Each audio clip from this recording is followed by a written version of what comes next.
મિત્રો આજે માવઠાની વાત કરવાના છીએ। માવઠાનો આમ તો આપણે ઓલરેડી વિડીયો એક મૂકી દીધો છે 16 થી 20 તારીખનો, પરંતુ હવે નવી અપડેટ આવી ગઈ છે 18 થી 22 તારીખમાં અલગ અલગ મોડલોમાં માવઠું જે રીતે બતાવી રહ્યો છે એ રીતે જોતા માવઠું છે ફરી એકવાર કદાચ ખેડૂતોને હેરાન કરી શકે છે અને આ વખતે જો માવઠું થયું તો ખેડૂતોને વધારે નુકસાન થવાની પણ ભીતિ રહી શકે છે। કારણ શું છે? કારણ એ છે કે હવે જીરાઓ હોય કે અન્ય પાકો હોય તેમાં ફાલ લાગી ગયો હોય છે અને આવા સમયમાં જો માવઠું થાય તો ખેડૂતોને વધારે નુકસાન થતું હોય છે।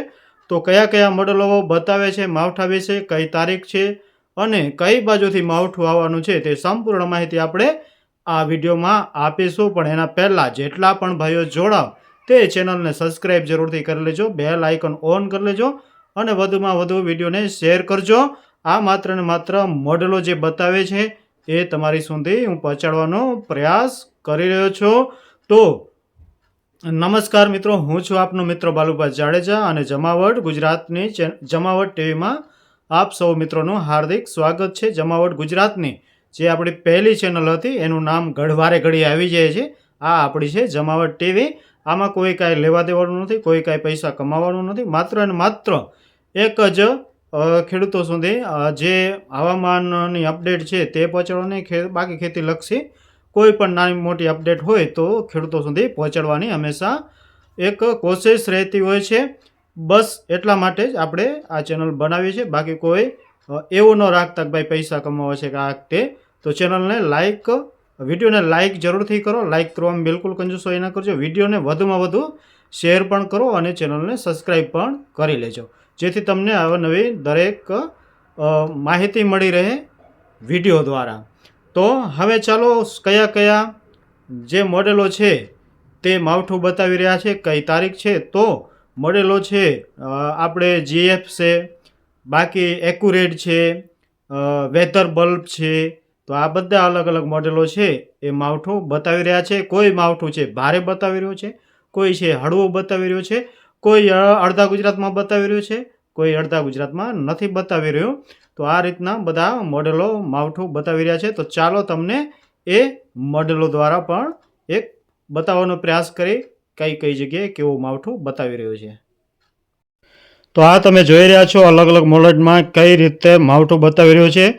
આ મોડેલ છે એ વેધર બલ્બ છે, તમે જોઈ રહ્યો કેટલું બધું માવઠું બતાવી રહ્યું છે, ભારે માવઠું પડે તેવું બતાવી રહ્યું છે। આ છે એક્યુરેટ જે હળવા માવઠું બતાવી રહ્યું છે અને અલગ અલગ વિસ્તારોમાં સારો એવું માવઠું બતાવી રહ્યું છે, એટલે કે ગુજરાતના ઘણા બધા વિસ્તારોમાં આ પણ માવઠું બતાવી રહ્યું છે। આ છે એક્યુરેટ જે લગભગ ઉત્તર ગુજરાત હોય, મધ્ય ગુજરાત હોય, સાથે કચ્છ હોય, દક્ષિણ આપણે સૌરાષ્ટ્રના અમુક વિસ્તારો છે એમાં પણ સારું એવું માવઠું બતાવી રહ્યું છે।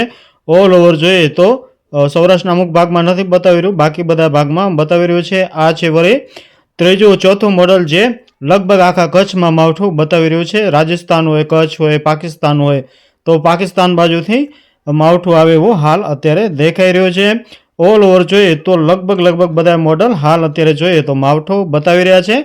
માવઠાની તારીખ છે એ કઈ છે એ પણ તમને જણાવી દઈએ તો માવઠાની તારીખ છે એ 22 તારીખ દેખાઈ રહી છે। 22 તારીખ 18 થી 22 તારીખ, પહેલાં 16 થી 20 હતી, હવે 18 થી 22 તારીખ મોડલ છે બતાવી રહ્યા છે। કોઈ મોડલ વહેલું બતાવી રહ્યું છે, કોઈ મોડું બતાવી રહ્યું છે, પણ ઓલ ઓવર જોઈએ તો મોડલ બધાએ છે માવઠું બતાવી રહ્યા છે। તમે જોઈ રહ્યા છો સ્ક્રીન ઉપર ટોટલ મોડલ છે માવઠું બતાવી રહ્યા છે। એક WD છે એ ફરી એકવાર આવી રહ્યું છે આપણે પહાડી વિસ્તારોમાં, જેમાં આપણે જમ્મુ કાશ્મીર કે આપણે ઉત્તર પ્રદેશના જે વિસ્તારો છે, હિમાલયના વિસ્તારો છે, ત્યાં બધે એક મોટું WD એટલે કે વેસ્ટર્ન ડિસ્ટમ્બર આવી રહ્યું છે અને એ વેસ્ટર્ન ડિસ્ટમ્બર ગુજરાત સુધી લંબાય એવું હાલ દેખાઈ રહ્યું છે। પાકિસ્તાન થઈને ગુજરાત સુધી આવે એવું દેખાઈ રહ્યું છે। હવે વાદળ થાય, માવઠું થાય કે વરસાદ થાય એ આવનારા દિવસોમાં વધારે ખબર પડશે, પણ અત્યારે હાલ બધા મોડલ બતાવી રહ્યા છે કે 18 થી 20માં માવઠું છે એ અમુક મોડલ ભારે બતાવી રહ્યા છે, અમુક મોડલ હળવું બતાવી રહ્યા છે। તો આ રીતનું બતાવી રહ્યા છે, ટોટલ મોડલ છે એ દેખાડી રહ્યા છે।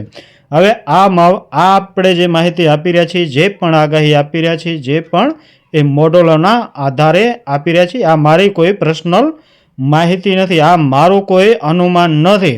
એટલે આને 50-50 માનવાનું, આને બિલકુલ સાચું આપણે માનવાનું નથી. પરંતુ એક છે કે આપણે આ તારીખો ધ્યાનમાં રાખવાની, 16થી કરી અને 22 તારીખ છે એ તારીખો ખાસ ધ્યાનમાં રાખવાની છે. તેના પહેલાં જે પાણી પાવાનું હોય, કોઈ દવા છાંટવાની હોય તે જરૂરથી કામ કરી લેવા જોઈએ. કેમ કે ઘણા બધા આગાહીકારે આ માહિતી આપેલી છે ઘણા દિવસ પહેલાં. તો મિત્રો તમે મોડેલો જોયા બધા, દરેક મોડેલ છે એ માવઠો બતાવી રહ્યા છે તારીખ 16થી કરી અને 22 તારીખ સુધીમાં બતાવી રહ્યા છે. કોઈ 18થી 22માં બતાવી રહ્યું છે, કોઈ 16થી 22માં બતાવી રહ્યું છે. આ રીતના અલગ અલગ મોડેલો છે માવઠો બતાવી રહ્યા છે. હવે મેઇન વસ્તુ શું છે, ડરવાની કે ગભરાવાની એવું તો કાંઈ છે નહીં. હાલ કોઈ અત્યારે આજે જ માવઠું આવી જાય એવું પણ નથી, પરંતુ આ મોડેલો બતાવી રહ્યા છે. એટલે આ તારીખોમાં હવામાનમાં ફેરફાર થઈ શકે છે. હવામાનમાં છે મોટો ફેરફાર થઈ શકે છે. માવઠું ન થાય તો વાદળછાયા થાય, ક્યાંક ધુમ્મસ પડે. જો કે ઝાકળ તો ઓલરેડી આવી રહી છે, તો આ રીતનું હવામાન જોવા મળે તેવી શક્યતાઓ છે. આપણે આ તારીખો યાદ જરૂર રાખવાની છે. માવઠું થાય ન થાય બીજા નંબરની વાત છે, પણ આ તારીખો આપણે યાદ રાખવાની છે. 16થી 22 તારીખ ખાસ કરીને યાદ રાખવાની છે. અને આ તારીખોમાં કદાચ માવઠું થશે તો ખેડૂતોને મોટું નુકસાન પણ થવાની શક્યતાઓ છે. ખાસ કરીને આપણે જીરામાં, જીરું હોય, ચણા હોય, આ બધામાં નુકસાન થઈ શકે છે ઓલરેડી. એટલે ખાસ કરીને પાણી પાવામાં, દવા છાંટવામાં કે આપણે આગતરી તારીખ આપેલી હોય તો એક ખેડૂતને ખબર પડે કે ભાઈ આ તારીખથી હવામાન બગડવાનું છે. પરંતુ આને 50-50 માનવાનું છે. કોઈ આ એવું નથી કે માવઠું થઈ જ જશે મોડેલો બતાવે છે તો, પરંતુ આપણે ચેતીને રહેવું ખૂબ જરૂરી છે. કેમ કે માવઠું થઈ જશે એવું પણ નથી, માવઠું નહીં થાય એવું પણ નથી. આ તો માવઠું છે, થઈ પણ જાય, ન પણ થાય. પરંતુ આપણે છે એ ચેતીને રહેવું ખૂબ જ જરૂરી હોય છે. કેમ કે આપણે ખેડૂત છીએ, આપણે કેટલી મહેનત કરી છે આપણને ખબર હોય છે. દિવસ રાત ઉજાગરા કરીને આપણે પાકને પકવતા હોઈએ છીએ, મોટો કરતા હોઈએ છીએ નાના છોકરાની જેમ.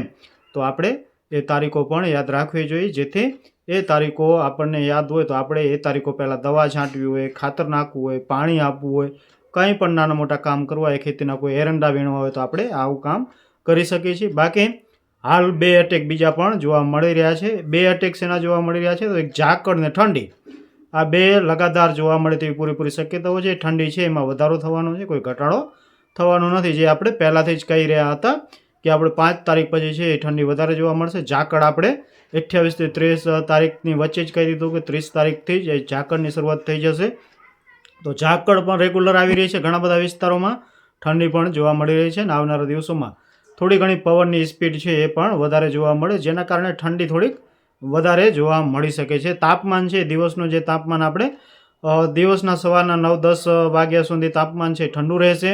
બપોરના થોડુંક તાપમાન છે એ કદાચ નોર્મલ લઈ શકે અથવા થોડું ઘણું ઊંચું જઈ શકે છે. બહુ ઉનાળા જેવું તાપમાન હાલ અત્યારે પડે એવું નથી. બાકી પાછું સાંજના 5 વાગ્યા પછી ફરી પાછું એક ઠંડુ હવામાન થઈ જાય તેવી શક્યતાઓ હાલ દેખાઈ રહી છે. મિત્રો, આ વિડીયો બનાવવાનો પર્પસ એ જ હોય છે કે સામે ખેડૂતોને ખબર પડે કે ભાઈ આ દિવસોમાં આવું કોઈ હવામાનમાં ફેરફાર થવાના છે. હવે વાદળ, માવઠું થાય ન થાય, વાદળ થવાના છે. આ માહિતી છે મારી કોઈ પર્સનલ માહિતી નથી, આ મારું કોઈ અનુમાન નથી. આ માત્ર જે મોડેલો બતાવી રહ્યા છે એ તમારા સુધી હું પહોંચાડી રહ્યો છું. તો મોડેલોમાં કાંઈ ફેરફાર થશે તો જરૂરથી તમારા સુધી રોજે રોજ પહોંચાડતા રહીશું. બાકી તમારે જો મારું અનુમાન જાણવું હોય તો કમેન્ટમાં જરૂરથી કહેજો કે તમારું અનુમાન શું છે, તમને શું લાગે છે, માવઠું થશે કે નહીં. તો આપણે કાલે આપણું પણ અનુમાન આપીશું જે હશે. જો કે હાલ અત્યારે હજુ આપણે 18 તારીખ ને 22 તારીખને બહુ ટાઈમ છે, એટલે કોઈ આપણે અનુમાન આપી રહ્યા નથી. પરંતુ તમે કહેશો તો જરૂર નાનું મોટું આપણે અનુમાન આપી દઈશું. એના માટે તમારે કમેન્ટ ફરજિયાત કરવાની છે, ચેનલને લાઇક કરવાનું છે અને વધારેમાં વધારે મિત્રો સુધી શેર કરવાનું છે. અને ખેડૂત ભાઈઓ ખાસ કરીને ચેનલમાં જોડાય એવી આશા રાખીએ છીએ. તો ફરી નવી અપડેટ સાથે નવા વિડીયોમાં મળીશું. ત્યાં સુધી દરેક ખેડૂત ભાઈઓને જય માતાજી, વંદે માતરમ, જય ભારત, જય જવાન, જય કિસાન.